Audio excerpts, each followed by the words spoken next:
Hey guys, welcome back to my channel. तो आज हम एक बहुत ही इंटरेस्टिंग और मिस्टीरियस कोरियन ड्रामा को एक्सप्लेन करने वाले हैं, जिसमें अचानक से एक लाइव स्ट्रीम में एक लड़की का मर्डर हो जाता है और जैसे ही पुलिस वहां पर पहुंचती है तो उनको उसकी बॉडी तो नहीं मिलती है, लेकिन लड़की की डेथ से कुछ लोग बहुत ज्यादा खुश होते हैं। लेकिन कुछ साल बीत जाने पर उनके साथ अचानक से कुछ बहुत ही भयानक हादसे होने लग जाते हैं और सभी को वो लड़की हर जगह नजर आती है, जैसे कि उन पर उसका श्राप लग गया हो। सो आखिरकार इन सब की शुरुआत कहाँ से हुई, जानने के लिए वीडियो को पूरा जरूर देखिएगा। सो गाइस, कहानी की शुरुआत में हम कुछ लोगों को एक दूसरे से कहते हुए सुनते हैं कि जो भी लोग इस मिस्टीरियस आइलैंड पर फंसे हुए थे उनके साथ कुछ भयानक चीजें होनी शुरू हो गई हैं। हमने तो किसी को नहीं मारा है और हमने बस खुद को प्रोटेक्ट किया है और उस भयानक आइलैंड से बस 7 लोग ही बचकर बाहर जा पाते हैं। सीन शिफ्ट होता है और 2018 से हम स्टोरी को देखते हैं, जहां पर एक ड्रामा एंटरटेनमेंट कंपनी की सीईओ राही अपनी बेटी दामी को 14 साल बाद उसके फोस्टर पेरेंट्स से लेने के लिए जा रही थी। दामी के फोस्टर पेरेंट्स राही से दामी का ख्याल रखने को कहती है, क्योंकि उसकी 5 बार हार्ट सर्जरी जो हुई थी। दामी अपने पेरेंट्स से सेपरेट होकर बहुत ज्यादा इमोशनल हो गई थी और उसके पेरेंट्स भी उसे जाते हुए देखकर रोने ही लग जाते हैं। दामी अपने नए घर आकर बहुत ज्यादा खुश होती है और वही हम चेरी एंटरटेनमेंट के मालिक यानी योंग जिन को अपनी नई एक्ट्रेस सूजी की वेलकम पार्टी करते हुए देखते हैं। लेकिन तभी कुछ गैंगस्टर्स आकर उसकी पार्टी को तहस नहस करने लगते हैं, यांग जिन को मारने लगते हैं। जहाँ पर तभी यांग उस गैंगस्टर से पूछता है कि क्या तुम्हें कॉन्ग ने भेजा है। वो गैंगस्टर से हाँ बोलते हुए यांग जिन पर ही सीधा हमला बोल देता है। सीन शिफ्ट होता है और नेक्स्ट डे यांग जिन ये न्यूज देखकर बहुत ज्यादा खुश हो रहा होता है कि कांग को पकड़ लिया गया है और उसी खुशी में वो सूजी को ही जोर से हक कर लेता है और सो जाता है। लेकिन नेक्स्ट डे जैसे ही वो सोकर उठता है तो उसे सूजी की जगह डोयुक दिखती है। उसे देखकर तो वो चौंक ही जाता है। डोयुक उसे पैसे मांगने लगता है, जहाँ पर फिर यांग जिन उसे कल सुबह आने को कहता है। यानी कि बात साफ है भाई, उसने डोयुक का कांग को फंसाने के लिए सीधा सीधा यूज किया था। नेक्स्ट डे फिर दामी अपने दादाजी से मिलने के लिए चाहती है, जो उसे पहचान ही नहीं पा रहे थे। चलिए अब इनसे मिलते हैं, जो कि दादाजी की गर्लफ्रेंड जुरान है, जो कि राही की सास बनने की कोशिश कर रही थी। लेकिन दोनों में ही आर्ग्यूमेंट स्टार्ट हो जाता है, जहाँ पर तभी दादाजी दामी को $1 गिफ्ट कर देते हैं। दामी उन्हें वो $1 हमेशा संभाल कर रखने का प्रॉमिस करती है और वही राही दादाजी से कुछ पैसे अपनी कंपनी में इन्वेस्ट करने के लिए मांगती है। लेकिन तभी दामी की कुछ गलती की वजह से उनका मूड ही खराब हो जाता है। वो तो उसे घर से ही निकाल देते हैं। फिर पैसे ना मिलने पर राही भी उससे काफी गुस्सा होकर वहीं रास्ते पर अकेला छोड़कर चली जाती है। जिसके बाद राही यांग जिन के पास जाकर सूजी को काम के लिए मांगती है और उसकी हालत पर हंसते हुए यांग जिन उससे भारी पैसों की डिमांड करता है। नेक्स्ट डे डोयुक जब यांग जिन से पैसे मांगने के लिए आता है तो वो साफ इनकार करने लगता है और उसके ही लोगों को वो अपनी साइड कर लेता है। ये देखकर तो डोयुक उसे लड़ने ही लगता है, जहाँ पर तभी पुलिस पहुंच आती है, जिसे देखकर डोयुक तो ऊपर से ही जंप कर देता है, जिससे सबको लगता है कि ऐसे तो वो मर ही जाएगा। लेकिन उसे कुछ नहीं होता है और ये देखकर सभी काफी ज्यादा शॉक थे। सारे ऑफिसर डोयुक को सरेंडर करने को कहते हैं, लेकिन डोयुक वहाँ से भाग जाता है। वहीं दामी का न्यू स्कूल में फर्स्ट डे होता है और फर्स्ट डे पे ही क्लास की बुली करने वाली लड़की से वो पंगा ले लेती है। जिसके बाद वो लड़की दामी को बहुत ज्यादा बुली करने लगती है कि तभी क्लास की फेमस गर्ल मॉन आकर उसे बचा लेती है। फेमस मॉन को अच्छा समझने की गलती मत करना दोस्तों, ये कोई और नहीं बल्कि बुली ग्रुप की लीडर है, जो कि यहाँ बस नाटक ही कर रही है, जिससे ये दामी की फ्रेंड बन सके और ये फ्रेंड्स भी बन जाते हैं। और वहीं दूसरी तरफ डोयुक अभी तक पुलिस से भाग रहा होता है। वहीं मॉन और दामी काफी अच्छे दोस्त बन गए थे। मॉन दामी को शॉपिंग लेकर जाती है, जहाँ पर एक लिमिटेड एडिशन की कैप उसे गिफ्ट देते हुए बताती है कि एक्चुअली ना मेरा कल ना ऑडिशन है और मुझे यकीन है कि मैं पास हो जाऊंगी। वही कैप पहने एक लड़की योंग जिन के साथ इंटीमेट हो रही थी। योंग जिन होटल चला जाता है, जहाँ पीछा करते हुए डोयुक भी पहुँच जाता है। योंग जिन उस लड़की के साथ में बैठा हुआ होता है कि तभी डोयुक आकर उसे मारने लगता है और वो लड़की डोयुक को मारकर योंग जिन को भगाने के लिए उसकी हेल्प करती है और खुद भी भागने लगती है।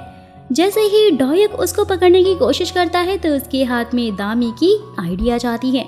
वहीं दादाजी राही की कंपनी में इन्वेस्टमेंट करने को रेडी हो जाते हैं और दामी को लंच पर बुलाते हैं, जिससे कि राही दामी को घर जल्दी आने को कहती है और वहीं डॉयक दामी को ढूंढते हुए स्कूल ही पहुंच जाता है और सबके सामने उसका आईडी और कैप दिखाकर उसे पूछने लगता है कि तुम्हारा बॉयफ्रेंड यांग जिन कहाँ पर है। लेकिन दामी सब कुछ मानने से इनकार कर देती है कि मैं किसी भी यांग जिन को नहीं जानती हूँ। जहाँ पर तभी मॉन पुलिस को कॉल करके डॉयक को वहाँ से होने की बात बता देती है। जहाँ गाइस हमें ये पता चलता है कि रात में यांग जिन के साथ मॉन ही थी, है ना, ये बड़ी शातिर लड़की जो कि दामी का यूज कर रही थी। जिसके बाद सभी लोग दामी से यांग जिन के रिलेशन के बारे में पूछने लग जाते हैं और टीचर भी उससे यही पूछ रही होती हैं, जिससे कि दामी के तो सबके साथ में ही आर्गुमेंट हो जाती है और वो तो उसे थप्पड़ भी मार देती हैं। राही का भी कॉल उसके पास आने लग जाता है और वही हम मॉन को देखते हैं जिसके पेट में अचानक से दर्द शुरू हो जाता है और वो कहने लगती है कि कल तक और इंतजार कर लो और फिर तो मेरा ऑडिशन हो ही जाएगा। लेकिन देखते ही देखते उसकी बॉडी से अचानक से ब्लड आने लगता है। जैसे ही दामी उस रूम में एंटर होती है तो वो देखती है कि मॉन ने एक बेबी को जन्म दिया है। मॉन उससे ऑडिशन की रिक्वेस्ट करके बेबी को वहाँ से ले जाने को कहती है। दामी बहुत ज्यादा डर चुकी थी और उसकी बात भी वो मान लेती है। वहीं कुछ लड़कियां उसी रूम की तरफ बढ़ रही होती हैं तो उन्हें ब्लड की स्मेल आने लगती है और एक लड़की बोलती है कि मैंने यहाँ एक बच्चे के रोने की आवाज सुनी है। लेकिन मॉन उन्हें दामी की तरफ देखने को कहती है जो कि बच्चे को लेकर मॉन का वेट कर रही थी। मॉन बच्चे को लेकर दामी को चुप रहने को कहती है और वहीं लंच पर न आने पर दादाजी गुस्सा होकर वहाँ से चले जाते हैं। दामी घर लेट पहुँचती है जहाँ राही उसे दादाजी के पास जाकर पैसे मांगने को कहती है और वहीं मॉन बच्चे को लेकर यांग जिन को पकड़ा देती है जो कि उसको हॉस्पिटल ले जाने को कहता है। यहाँ पर डॉयक जेल में जब कांग को मिलता है तो उसे बहुत ही भला बुरा बोलने लगता है, जिससे कि दोनों में फाइट शुरू हो जाती है। लेकिन कांग उसे रोक कर उससे माफी मांगते हुए कहता है कि मैं तुम्हें यहाँ से बाहर निकाल दूंगा, लेकिन तुम बस ये पता करो कि यांग जिन के पीछे किसका हाथ है। दरअसल दोस्तों असल में कांग भी एक एंटरटेनमेंट कंपनी का सीईओ था और वही दामी दादाजी के घर पहुंचकर बहुत ज्यादा रिक्वेस्ट करने लग जाती है और गेट ना खुलने पर वहीं लेट जाती है। राही उसे दूर से देख लेती है लेकिन उसकी कोई हेल्प नहीं करती कि तभी जुरान आकर दामी को हॉस्पिटल ले जाती हैं। वहाँ दामी के फोस्टर पेरेंट्स भी होते हैं और उसकी हालत देखकर पूछने लगते हैं तो जुरान उन्हें राही की सच्चाई बताती है कि वो बस पैसों के लिए ही दामी का यूज कर रही है। और वहीं राही जब हॉस्पिटल पहुँचती है तो दादाजी को देखकर वो तो अच्छा बनने का नाटक करने लगती है। साथ ही फोस्टर पेरेंट्स पर इल्जाम लगाती है कि तुम लोग दामी के नाम पर बस पैसे ही मांगते रहते हो। जहाँ पर तभी दामी होश में आकर दादाजी से फिर से पैसे मांगती है तो दादाजी उसे फोस्टर पेरेंट्स से ना मिलने को कहते हैं। दामी उनकी बात भी मान लेती है और वहीं दूसरी तरफ कांग डॉयक से फाइट करके उसे वहाँ से निकाल देता है और वही मॉन को उसके ऑडिशन से पहले पता लगता है कि उसके बेबी की डेथ हो गई है, लेकिन फिर भी वो अपनी पूरी काबिलियत के साथ में अपना ऑडिशन देती है जिससे कि वो तो विनर ही बन जाती है। जिसके बाद ऑडिशन में वो फेमस हो जाती है और वहीं दादाजी एक सस्पिशियस से आदमी से मिलने के लिए जाते हैं जो कि उन्हें नेक्स्ट बिजनेस प्लान देता है। ये देखकर तो दादाजी खुश होकर राही और दामी दोनों को ही पैसे देने लगते हैं। राही को जो चाहिए था वो पाकर वो तो काफी खुश हो जाती है और अब राही मॉन को अपनी कंपनी में ही काम करने के लिए साफ इनकार करने लगती है। जहाँ पर तभी मॉन को स्कूल में बच्चे को जन्म देने वाली बात भी वायरल हो गई थी और वो लोग यांग जिन के साथ मिलकर ये फेक न्यूज फैला देते हैं कि बच्चे को जन्म देने वाली मॉन नहीं बल्कि दामी थी।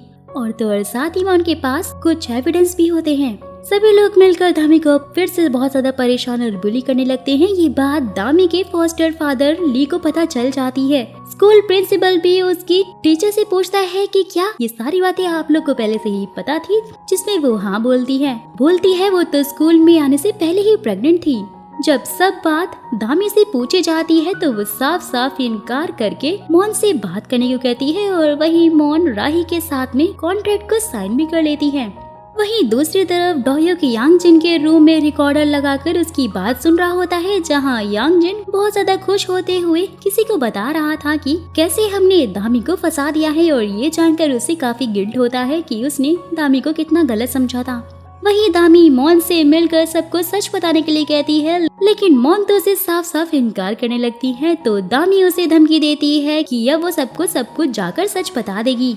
यहाँ डोयुक यांगचन को पकड़कर रिकॉर्डर उसे देते हुए कहता है कि सब कुछ कन्फेस कर लो कि वो कोई और नहीं बल्कि तुम ही हो जिसने कॉन्ग और दामी दोनों को मिलकर फंसाया है। जैसे कि योंगजिन कॉन्ग के बारे में तो सब कुछ कन्फेस कर लेता है लेकिन दामी के बारे में वो कुछ भी नहीं बोलता। जहाँ पर तभी यांगजिन के लोग वहाँ पर पहुँच आते हैं और एक लड़की डोयुक को वहाँ से भगाने में उसकी हेल्प करने लगती है और उसको उसकी फैमिली तक पहुँचा भी देती है।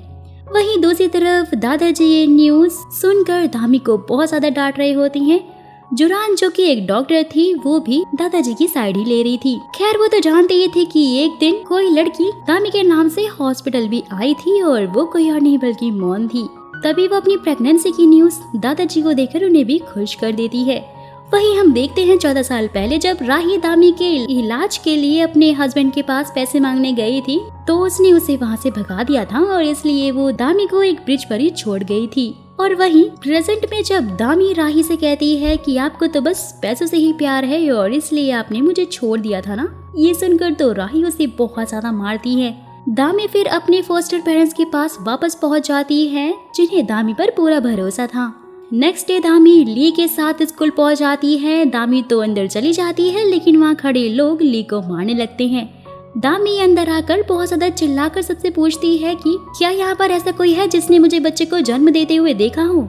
जहाँ पर तभी डायरेक्टर उसकी टीचर को कॉल करते हैं और वो झूठ बोल देती है कि हाँ भाई मैंने तो देखा था, जबकि उसे तो अच्छे से पता था कि वो बेबी मॉन का है।